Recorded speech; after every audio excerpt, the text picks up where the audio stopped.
ایک بزرگ ہیں حضرت مسلم بن عمر، وہ فرماتے ہیں کہ میں گھر میں بیٹھا تھا، مجھے خیال آیا کہ ہمارے محلے میں جو بابا جی ہیں قبریں کھودنے والے گورکن، تو ان کی زندگی گزری ہے قبرستان میں، تو میں آج ان سے پوچھوں تو صحیح کہ قبرستان میں کبھی عجیب شے بھی کوئی دیکھی ہے؟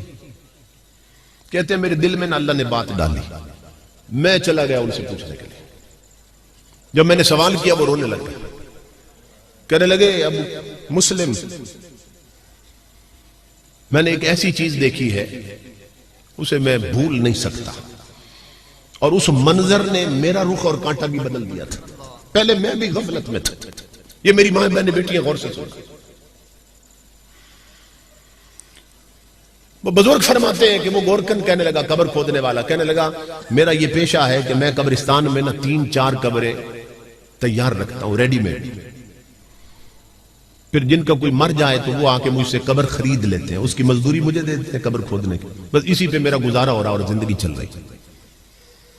تو وہ بابا جی کہتے ہیں قبر کھودنے والے کہ میں قبرستان میں 2 قبریں کھود چکا تھا اور تیسری قبر میں کھودنے لگا، اور خیال تھا کہ 3 قبریں کم از کم تیار ہو جائیں نا، پھر تھوڑا آرام کریں گے۔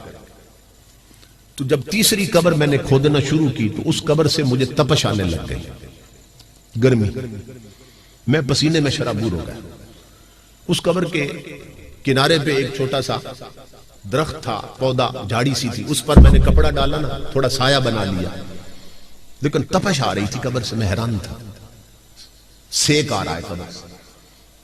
تو کہتے ہیں جیسے تیسے اس قبر کو بھی میں نے مکمل کیا، تیار کر لیا۔ سامنے ایک درخت تھا تھوڑا ہٹ کے، وہاں اس کے سائے میں جا کر میں بیٹھ گیا۔ اب میں انتظار میں تھا کہ میرا گاہک کب لگتا ہے، یہی پیچھا تھا میرا۔ وہ کہتا ہے کہ اللہ کی عزت کی قسم میں نے دیکھا کہ 2 سوار آسمانوں سے اتر آئے، نورانی سواری پہ بیٹھے اتر آئے۔ ان میں سے ایک قبر کے سرانے کی، پہلی قبر جو کھودی تھی نا اس کے سرانے کی طرف، دوسرا پاؤں کی طرف کھڑا ہو گیا۔ وہ سر والا پاؤں والے کو کہنے لگا اس قبر کے بارے میں لکھو۔ اس نے کہا کیا لکھو؟ اس نے کہا مشرق و مغرب شمال جنوب میں 12 میل لمبی لکھ دو، 12 میل چوڑی لکھ دو، چاروں طرف 12 میل لمبی چوڑی لکھ دو۔ میں دیکھ رہا ہوں اس نے لکھ لیا کسی کاغذ، وہ دونوں پھر دوسری قبر پہ آ گئے۔ اس نے کہا اس کے بارے میں بھی لکھو۔ اس نے کہا اس کے بارے میں کیا لکھو؟ اس نے کہا چاروں طرف جہاں تک نظر جاتی ہے وہاں تک مسیح لکھ دو۔ اس نے وہ بھی درج کر دیا۔ اب آ گئے تیسری قبر پر جس سے مجھے تپش آئی تھی۔ وہ کہنے لگا لکھو اس قبر کے بارے میں۔ اس نے کہا کیا لکھوں؟ اس نے یوں اشارہ کیا، اس نے یہ شہادت کی انگلی اور یہ انگوٹھا یہ دکھا کے کہنے لگا بس یہ شہادت کی انگلی اور انگوٹھے کا درمیانی فاصلہ لکھ دو، اس کا اتنا فاصلہ لکھ دو۔ اس نے وہ درج کر دیا۔ میں دیکھ رہا تھا، میرا رب مجھے دکھا رہا تھا، وہ جس طرح آئے تھے اسی طرح سواری پہ بیٹھے چلے گئے۔ اب قبروں کے حالات تو مجھے پتہ چل چکے تھے، اب میں منتظر تھا کہ ان میں کون کون آتا ہے۔ تو وہ بابا کہتا ہے اللہ کی عزت کی قسم ایک جنازہ آ گیا، انہوں نے پہلی قبر مجھ سے خرید لی، مگر میں دیکھ کر حیران ہو گیا کہ اس جنازے میں صرف 4 اور 4 8 اور 9 بندے تھے۔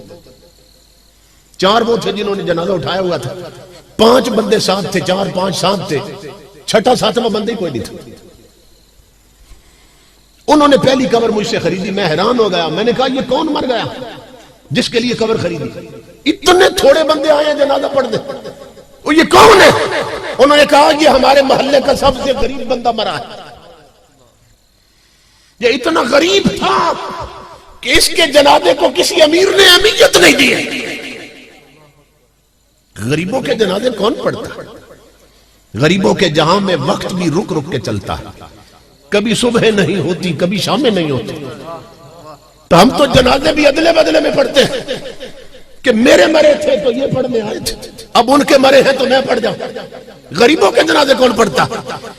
وہ کہنے لگے یہ اتنا غریب تھا کہ اس کے جنازے میں بھی کوئی نہیں آیا اور ہم نے چندہ کر کے اس کے کفن دفن کا انتظام کیا. اتنا غریب اور اسی چندے سے تجھے قبر کی مزدوری بھی دی ہے.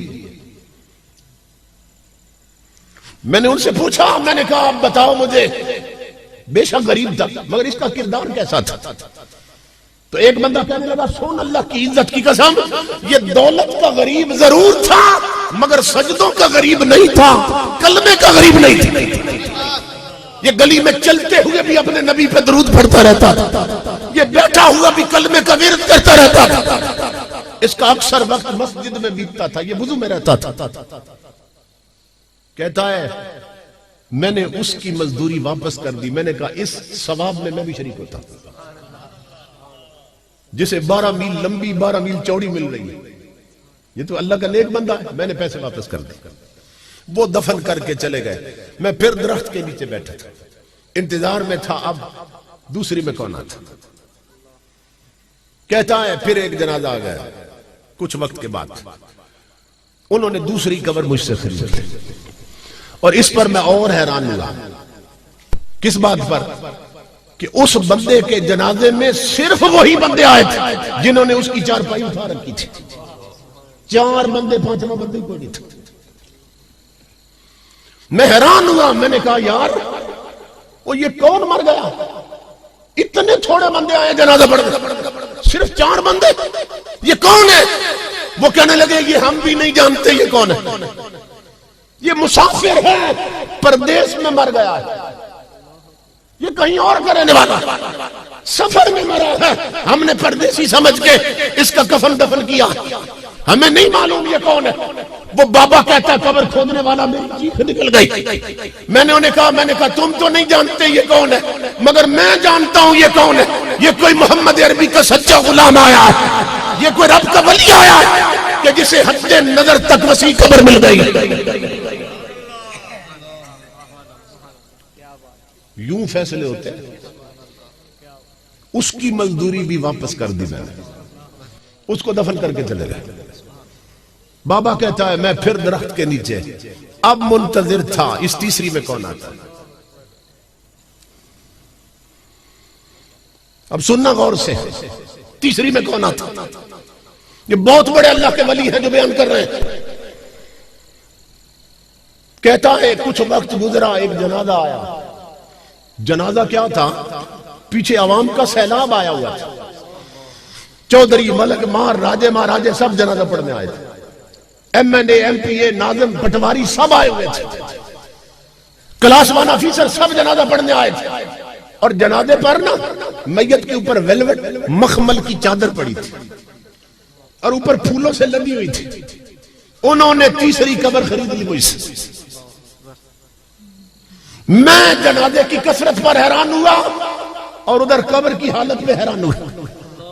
میں نے ایک بندے کو الگ کیا. میں نے کہا یار یہ کون مر گیا, کس کے لیے یہ قبر خریدی ہے؟ وہ کہنے لگا یہ ایک وڈیرے اور امیر کی بیگم مر گئی ہے, بیوی مر گئی ہے. میں نے کہا یہ کیسے تھے؟ انہوں نے کہا ان کے گھر میں دولت تو تھی مگر نبی کی شریعت نہیں تھی. پیسے نے انہیں غافل بنایا ہوا تھا. ان کے گھر کے مصلی ویران رہتے تھے, گھر کی الماری میں قرآن پڑا رہتا مگر گھر میں گانے چلتے تھے. غفلت تھی, دولت نے انہیں رب رسول کا باغی بنا رکھا. پیسہ نا انسان کو بگاڑ دیتا. کہاں یہ غافل تھی, بے پردہ گھر سے نکلتی تھی اور جیسی خود تھی ویسی عورتوں سے اس کے یارانے بھی تھی. اس کی سہیلیاں بھی بے پردہ بے حیا تھی. وہ بابا کہتا ہے قبر کھودنے والا مسلم, اس دن سے میرا کانٹا بھی بدل گیا, میری غفلت کی پٹی بھی اتر گئی اور مجھے یہ بات سمجھ آ گئی کہ یہاں قبرستانوں میں زمین کے نیچے یہاں عہدے نہیں چلتے, ذات نہیں چلتی, دولت نہیں چلتی. یہاں اگر چلتی ہے تو صرف مدینے والے کی غلامی چلتی ہے. یہاں تاجدار کائنات کی تابعداری چلتی ہے, یہاں اور کچھ نہیں چلتا ہے. اس لیے میرے بھائیو, آپ جس بھی خاندان سے ہو, جس عہدے کے ہو, مرو گے تو ہر کوئی اٹھا کر خاک میں ملا آئے گا اور مٹی ڈال کے پلٹ آئے گا. اور وہاں پہنچتے ہی ٹوٹلی طور پر حضور کی شریعت شروع ہو جائے گی، جس شریعت کو کبھی اہمیت ہی نہیں دی تھی، جس کو پڑھنے اور سمجھنے کی کبھی طلب ہی پیدا نہیں ہوئی تھی، مرنے کی دیر ہے، ٹوٹلی طور پر وہاں بات ہی حضور کی شریعت کی شروع ہو جائے گی۔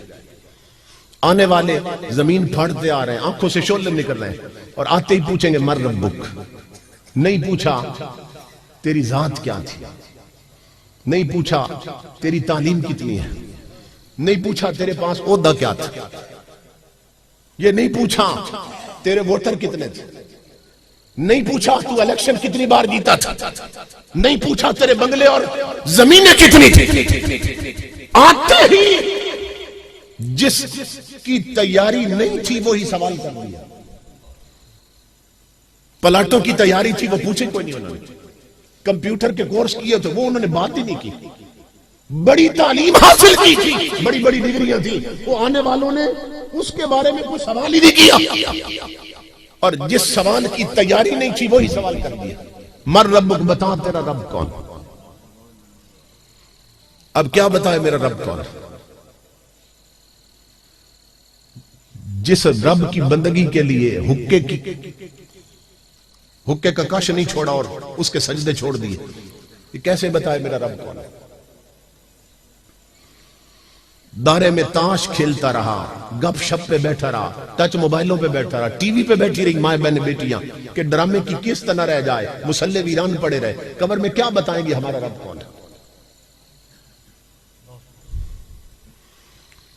جن لوگوں کا رشتہ مصلے سے قائم نہ ہو سکا، سجدے نہ کر سکے، ان کو رب کی جان پہچان کیسے ہو سکے؟